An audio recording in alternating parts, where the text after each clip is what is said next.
Bonjour frères et sœurs, que celle-ci soit meilleure par l'aide du Tout-Puissant. Nous remporterons tous défis qui se présenteront devant nous car notre Dieu est vivant.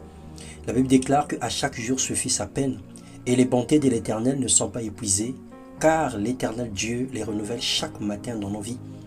Nous voici encore dans un nouveau jour et la grâce de Dieu s'est manifestée dans nos vies. Nous sommes les survivants d'une cause noble et par la grâce du Seigneur, nous pouvons crier haut et fort que le Seigneur est vivant, il est notre aide. Bienvenue dans ce podcast de ce jour. Le thème que nous allons aborder, que sais-tu de Dieu? C'est une question que nous devons essayer de répondre chacun de nous dans son cœur, mais également au travers des circonstances de la parole de Dieu. Job 37, le verset 5, la Bible déclare « Dieu tourne sa voix d'une manière merveilleuse, il fait des grandes choses que nous ne comprenons pas. » Dieu nous aime au-delà de tout, il nous appelle pour participer avec son Fils Jésus-Christ au salut de la vie éternelle. Tel est le plan de Dieu. Tout ce qu'il a créé est pour les hommes. Malgré tout, nous sommes insatisfaits, nous n'acceptons pas son offre. Nous jugeons la qualité de la bénédiction qu'il nous donne. Nous méprisons même sa grâce et foulons aux pieds ses instructions. Toi qui penses connaître Dieu, que sais-tu de lui? Job 37, le verset 23 à 24. Nous ne saurions parvenir jusqu'au Tout-Puissant, grand par la force, par la justice, par le droit souverain, il ne répond pas. C'est pourquoi les hommes doivent le craindre, il ne porte les regards sur aucun sage. Dieu n'a pas des favoris.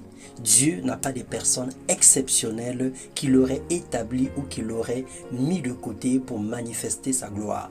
Dieu nous qualifie tous les jours par sa grâce et son amour. En réalité, personne ne peut le connaître vraiment si c'est le Saint-Esprit, si ce n'est le Saint-Esprit ne lui révèle sa puissance et son œuvre à l'intérieur de nous. Nous connaissons tous en partie et c'est la volonté de Dieu. C'est par la grâce que nous sommes qualifiés dans sa présence. C'est par la foi que nous le connaissons. Nul ni personne n'a déjà vu Dieu. Selon le témoignage du Saint-Esprit, sinon le témoignage du Saint-Esprit à l'intérieur de nous. Mais l'obéissance à sa parole révélée, la confiance aveugle à l'œuvre de ses mains doivent nous conduire à réaliser sa glorieuse présence et nous donner la connaissance de son amour. Connaître Dieu bien-aimé, c'est s'imprégner de sa parole, marcher avec cette parole et vivre pour cette parole, la répandre autour de nous et la pratiquer nuit et jour afin d'agir fidèlement selon tout ce qui est écrit. Et c'est alors que chacun réussira dans ses projets.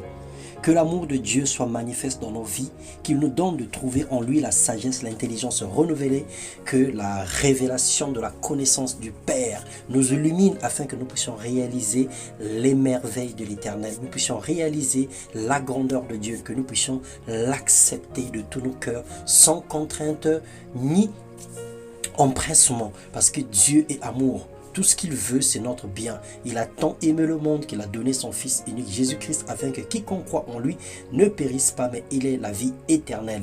Bien-aimés dans le Seigneur, je vous exhorte ce matin à lever les yeux vers le ciel et à observer les circonstances que nous sommes en train de vivre actuellement dans notre monde.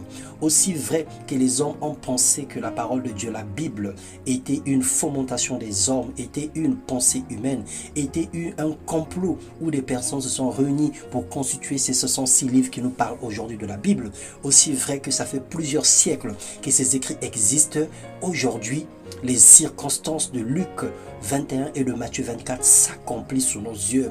Nous voyons des nations qui se lèvent contre une autre. Nous voyons des tremblements de terre. Nous voyons des séismes, la famine. Nous voyons des crises sanitaires. Beaucoup de situations aujourd'hui démontrent que ce que la Bible avait prédit il y a des siècles sont en train de s'accomplir et qui nous montre que le retour du Seigneur est proche. Le Seigneur Jésus disait un jour, nous savons regarder les nuages pour prédire qu'il y aura de la pluie, nous savons regarder les saisons pour prédire qu'il y aura des fruits, mais nous ne sommes pas capables de regarder les circonstances pour savoir que la fin de temps est proche. Alors accroche-toi bien-aimé dans le Seigneur, n'aie pas peur, mais plutôt regarde à l'intérieur de ta vie, conforme-toi à la parole de Dieu et marche avec Christ. Que le Seigneur vous bénisse abondamment, béni dans le nom de Jésus-Christ. Amen.